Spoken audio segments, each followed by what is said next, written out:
Welcome to Making Time for Health. In this tutorial, we're going to discuss adding context to your stuff list. So you see here that I have a sample stuff list loaded up, and we have a lot of information in our projects and next actions. Now, sometimes if you're using the stuff list a lot, you'll notice that your next actions list will keep growing. When we have a really long next actions list, it can be difficult to choose what exactly is the next action that we're going to work on, because you find yourself scrolling through a lot of different possibilities and opportunities. And that can seem overwhelming at times, and it can also be difficult to keep track of everything that you can or should be doing. Now, before we talk about adding context, it's really important to look at your next actions list, and if it seems like it's really long, go back to asking yourself whether, yes, I have to do this within the next week, or no, I don't have to do this within the next week. Because sometimes you might have said yes to something early on, but now you realize that you really don't have the time to do it. And it's okay to move that next action into your someday maybe list, or even your trash list, if you realize that you really don't have to get that done within the next week.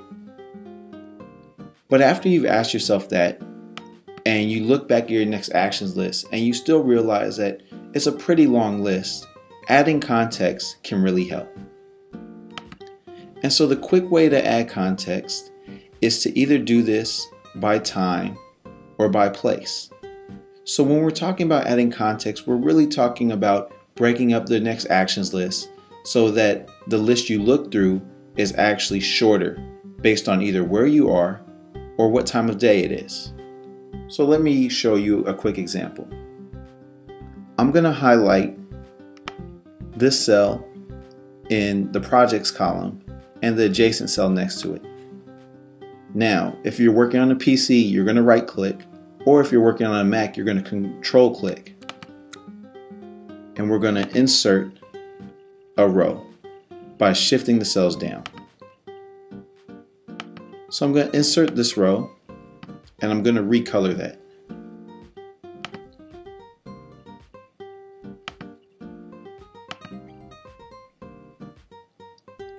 And what I'm going to do down here is I'm going to highlight these two rows, and I'm going to color it that same purple.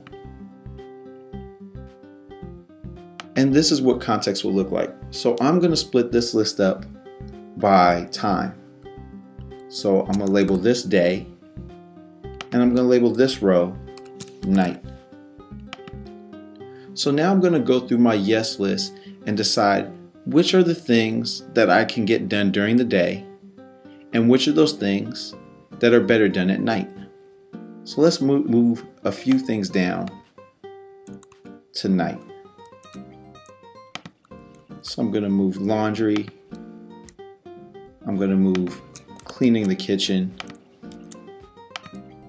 cleaning the bathroom, and buying concert tickets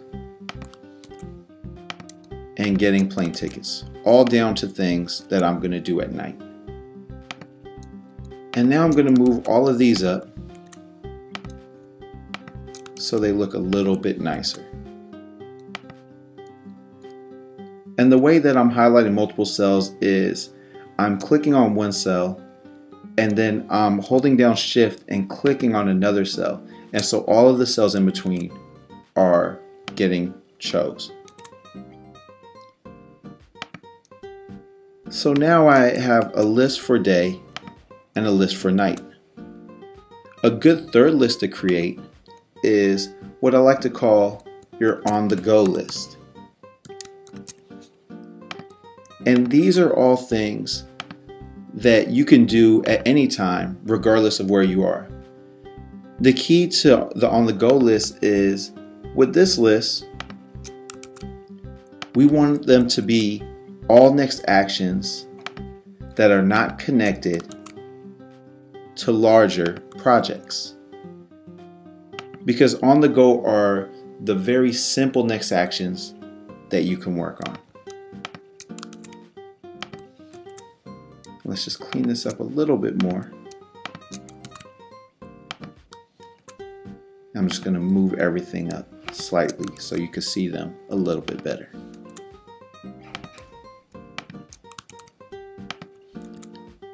So now I've added a little bit of context to my yes list.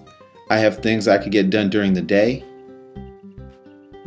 things I could get done at night, and things I can get done on the go.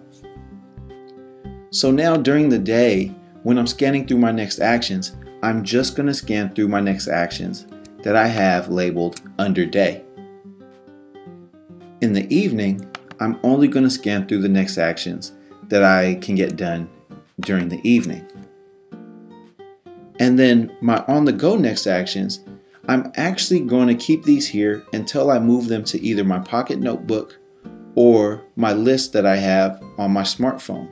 Once I've moved them there, I'm actually going to take them off of this stuff list. So this is a quick tip on how to actually make going through your next actions list a little bit easier when you find that it's growing. Now, in this case, I've organized it by time, so day, night, or on the go. Another way that I suggest doing it is by place. So it could be campus and home.